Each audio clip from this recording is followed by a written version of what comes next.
Hello, my name is Derek Olin, owner of Olin Plumbing here in Tampa, Florida. This is part two of my gripe against the plumbing code, where I believe the plumbing code is endangering the lives and property of the people of Florida. I have set up a typical groundworks or number one rough, first rough, that you would find in any typical foundation or underneath the slab prior to the concrete going down. And what we've got here, and I'll go through it and explain it to you. We've got the main line coming in, which is the 3 inch. It comes up to this Y. Now what this Y does is it vents, this is where your toilet location is.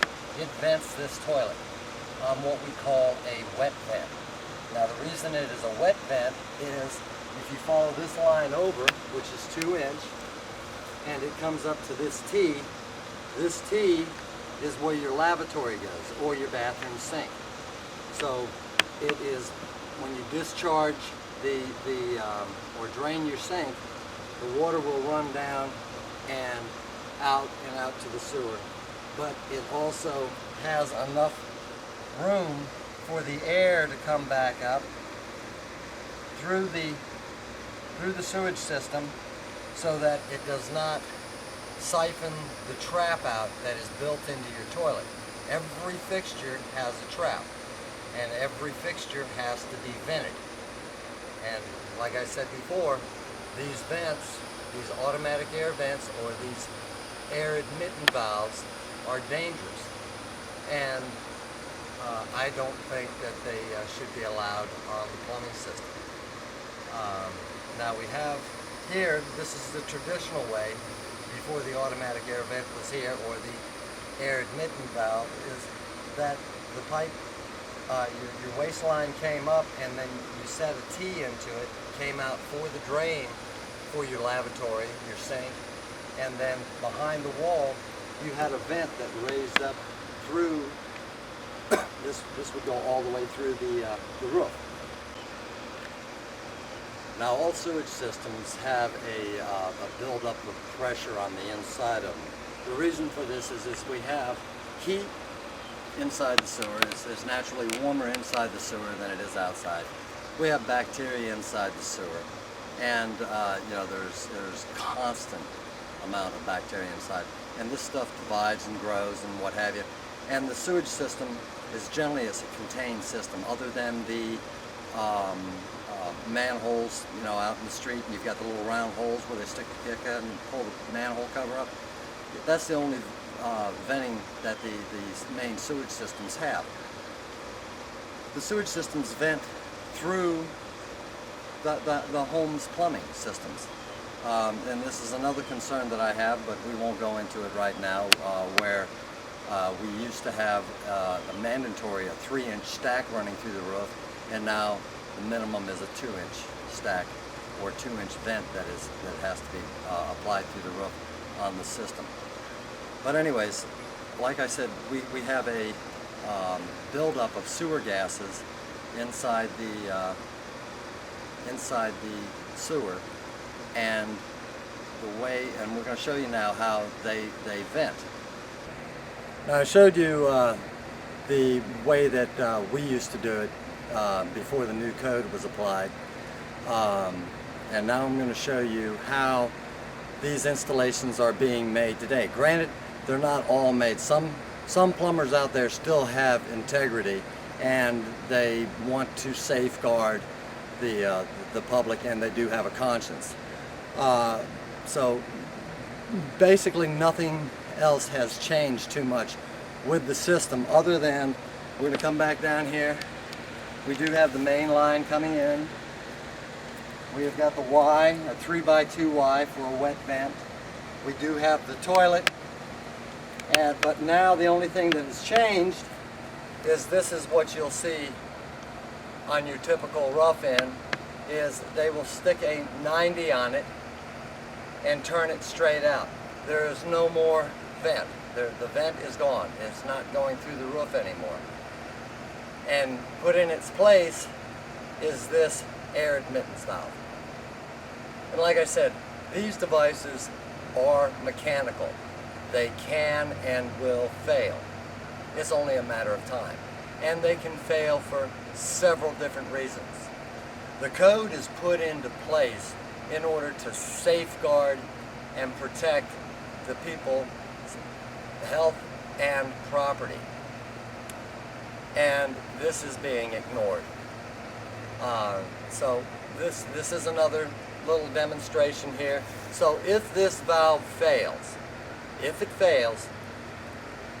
I would say that 99% of the general public don't even know that they have this device installed underneath their sinks. They would not have a clue of what's going on. This brings up another question. Since the device is mechanical and it does fail and it does damage your property, who's responsible? Is your insurance going to pay for it? I doubt it, because the device is mechanical. And since it's mechanical, that means it needs to be maintained. So they're going to deny you because they said you didn't maintain a mechanical device. You didn't even know it was there. Somebody gets sick in your family or relatives visiting, or you're in an office building where these devices are being put in, and you're constantly getting sick. You know, look up Wikipedia, look under sewer gases. See what they say that's in sewer gases. Back in the 18th century, they had an outbreak of cholera. You know, it's just ridiculous to even play with something as dangerous as sewer gases, and to put in something like this and say it's safe for the general public. I say that's a bunch of bull. So anyways, so let's say that you've got this device in and it fails. So the device fails, and it's in a half bathroom. You never go in there. You've got a ton of stuff up underneath the vanity, and you're just not paying any attention to it because it's out of sight, out of mind. Well, you know, the device fails, and the next thing you do, you start smelling sewer gases. Now this is supposed to protect you from the sewer gases. It's supposed to stop you from having this trapped siphon that's on the end of this device, on the end of this pipe. The trap might not siphon because it's getting plenty of air, but the device itself is failing and causing the sewer gases to come back through the device. This is just one thing that could happen as far as sewer gases go.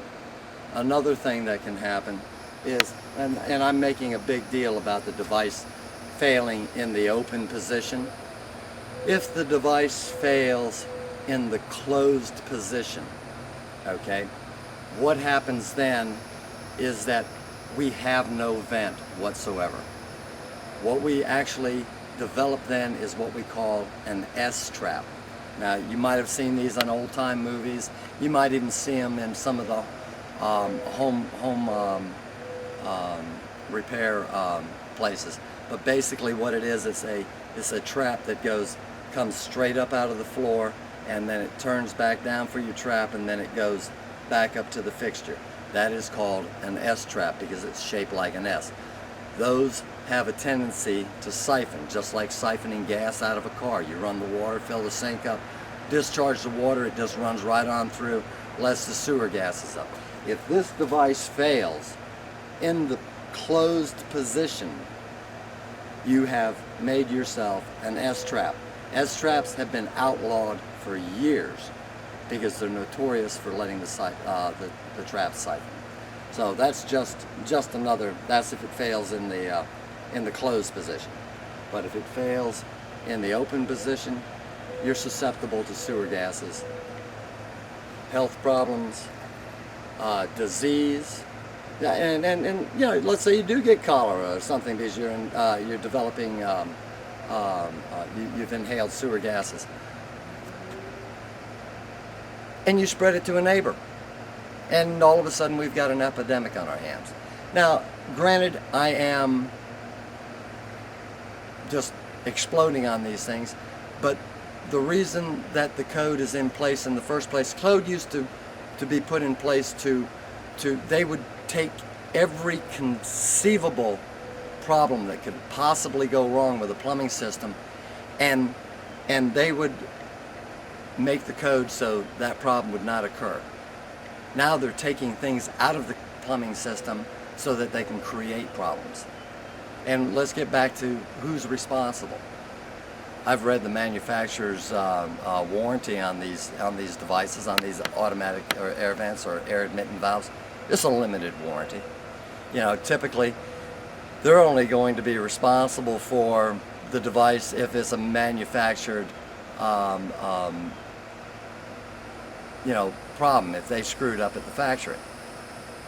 They're not going to warrant it if it wears out. I doubt if your insurance company is going to warrant it. And I know the state is not going to back up what they said. And more than likely when it does go out, the plumber's already out of warranty. He's only responsible for a year, and he couldn't be held responsible anyway because he's putting it in according to code. This code needs to be changed. It needs to be outlawed. This is dangerous to you, your family, your property. We'll go with the next experiment here shortly. Thank you very much.